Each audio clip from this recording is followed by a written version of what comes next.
How to borrow money from Afterpay on Cash App. In this video, I'm going to be quickly teaching you on how you can go ahead and borrow money off of Afterpay onto your Cash App. It's really simple, it's really straightforward, and this is the step-by-step process.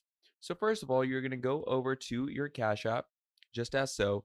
You're going to add any amount of cash in it. Once you've done that, add in your promo code. From here, it's going to ask you to add any balance. All right. So once we have added our balance, what it does is it will allow you to go to the afterpay options. And the whole point at afterpay is no interest when you pay on time, clearly flexible. You do need to make sure that you choose afterpay to pay over time when you shop online or your favorite brands and stores. So simply go over to any brand or any store. There, they're going to give you checkout with Afterpay, and you are going to want to make sure to have Afterpay downloaded on your phones.